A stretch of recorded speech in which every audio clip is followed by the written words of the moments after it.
Hello to historians, and welcome to this lecture over Egyptian art, where we're going to look at this one moment in Egyptian history where the art will change, but it changes for a very important art historical reason.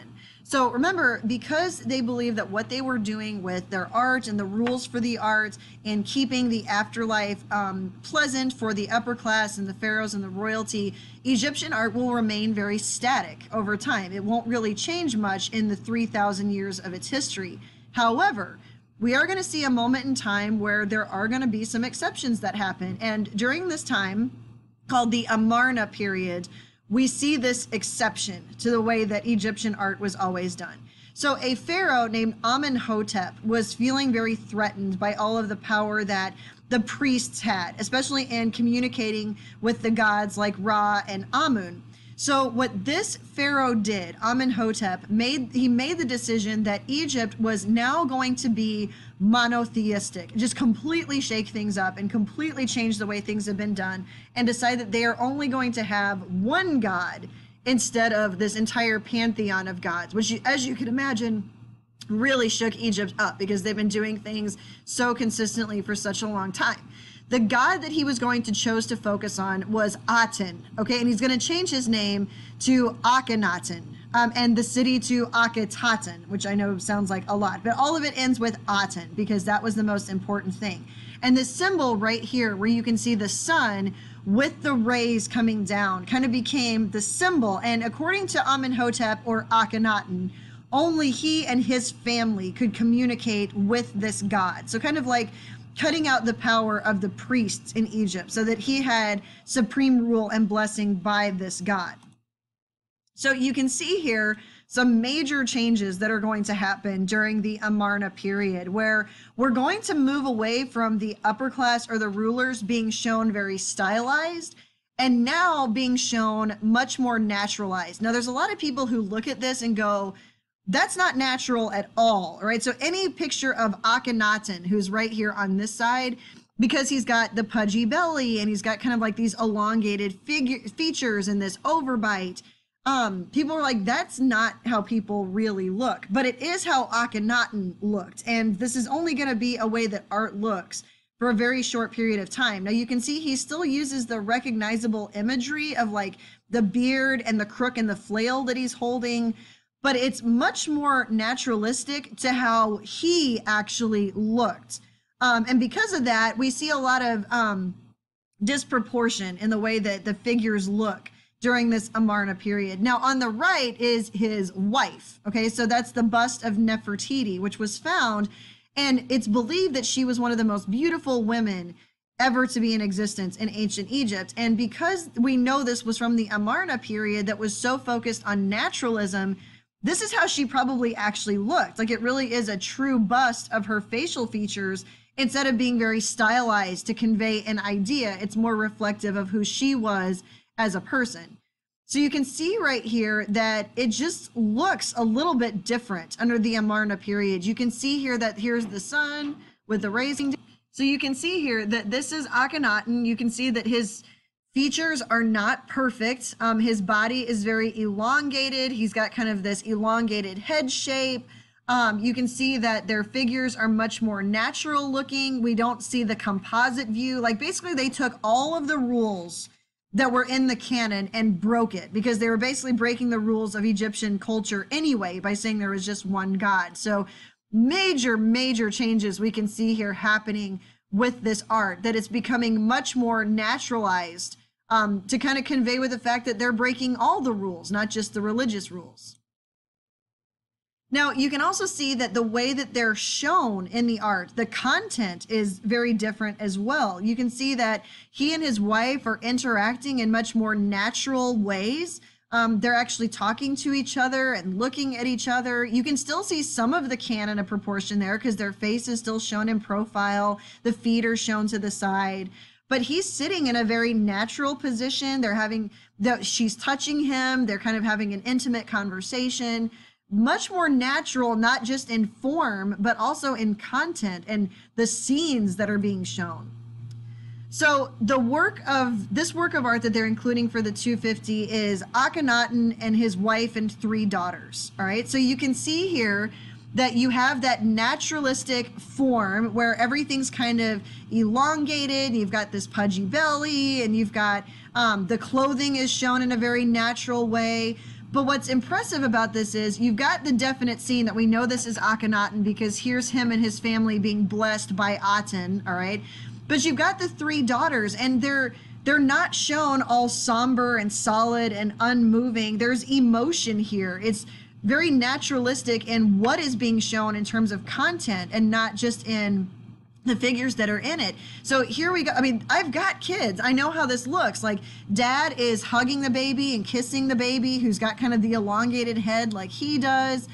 You've got the 2 little babies over here with mom. This baby is touching her face, which is what babies do if they're trying to get your attention. I mean, it's a very comfortable, interactive family scene, nothing like we've really seen before, where it's all about achievements or victories. It's much more natural in every single way. Now, there's actually a belief based on what we have seen in terms of Akhenaten and how he is shown, that he may have suffered from a genetic disorder called Marfan syndrome, which is why they were trying to convey that he doesn't, I mean, naturally, he didn't look like other humans look. Like, he's actually shown in a different way, because this is how he actually did look. There's actually a belief that Michael Phelps has Marfan syndrome, because he has a lot of the same characteristics that Akhenaten would have shown. All right. So, and all of these things actually conveniently make him very adept for swimming. So, for example, he has a huge wingspan. Like, his arms are incredibly elongated. And this Marfan syndrome has to do with our muscles and our tissues. He has hyperflexibility, where he can extend all of these other things to, swim in ways that other people can't. Particularly like the look of the overbite a little bit that he has, and the shape of his mouth. All of these things we can see in Akhenaten too. So it may be possible that it was a genetic disorder that he was suffering from. So if he's going to be shown naturally, it's going to look stylized when it's actually not. Like, that's how he actually appeared. So what we're going to see in Amarna art, all right, is during this time period, there only is one god, and that is the god Aten, and that's that god of light that only the royal family could connect to, and therefore everybody had to worship Aten and his Akhenaten and his family in order to worship the gods. So it's almost what people believe to be at one time stylized realism, just stylized in a different way, because it's not glorifying and it's not sturdy and perfect. It's elongated, kind of out of shape. The body looks disproportionate, kind of rejecting the canon, the way that they were rejecting all the other guys or all the other gods. But they actually think it may have been because Akhenaten also suffered from this genetic condition as well. Now, after Akhenaten passes away, his son Tutankhaten, so you can see that Aten on the end of his last name, becomes king. And he only becomes king at the age of 9 and didn't live to be past his teens. So when he becomes king so young, a lot of the priests were like, look, if you want people to be happy with you as a ruler, you need to undo everything that your father did. We need to go back to having the pantheon again, bringing back the gods of Amun-Ra so that the gods aren't pleased and the pharaohs are happy. So he changed his name to Tutankhamen, so you can see that Amen at the end of it. Now, he died very young, and from what they have found, keyword found, because they've actually found his body and his tomb was undisturbed, they found that he probably most likely died as a result of malaria, but also that he had an injury, which is probably due to a chariot accident. So you've got a kid racing around in a chariot, broke his leg, got gangrene, got an infection, and died from that. But King Tutankhamen, or King Tut, is most famous not because he did anything great, because really the priests were the ones who made the decision to turn the artwork back, but because they found his tomb in the 1920s completely undisturbed. And it's one of the greatest caches of antiquities and artifacts that we have from ancient Egypt that was completely undisturbed. So they found over 5,000 objects buried with him, like leopard cloaks, which would have been very difficult to get, obviously, game boards to play games in the afterlife, chariots, which obviously he liked chariots, wine, bows and arrows. Apparently this kid really liked to hunt. But he also had the crook and the flail, all right, which were the symbols of a shepherd. So like the crook shepherding his people, but also the flail for discipline, all right, to make sure that, yes, I love you, but I also keep you in line, and that is my job. So because he was linked to Akhenaten, they actually removed his name really from history, which meant that his tomb was kind of hidden because people didn't even really know it was there because there wasn't much of a record of it. So this is Howard Carter of Britain, who discovered King Tut's tomb.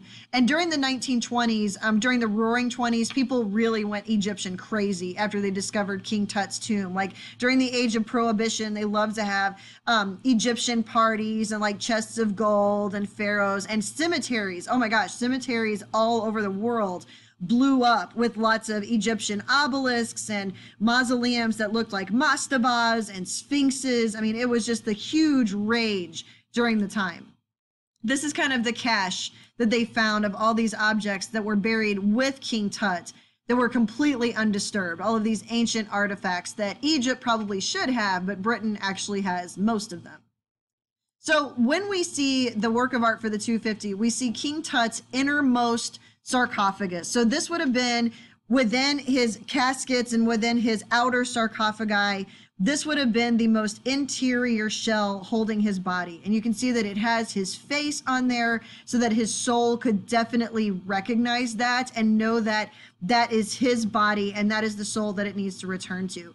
So because pharaohs were believed to be gods, we see a lot of that reflected in this sarcophagus. So gods were believed that their bones were silver. So we have a lot of this silver incorporated in. The hair is that blue lapis, which is also extremely wealthy. And then the gold skin. So this is what the gods looked like. So since the pharaoh was becoming a god in his death, that's what his inner sarcophagi would look like. So it shows the pharaoh as a god, all right?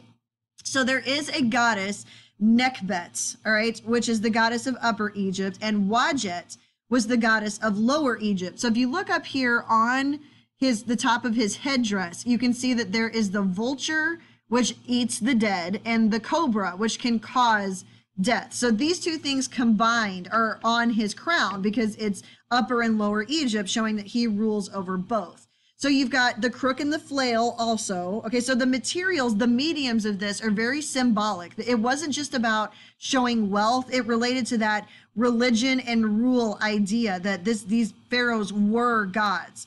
So the crook is as a shepherd, and then the flail is as for punishments, all right, and taking those jobs with him into the next life as well, all right?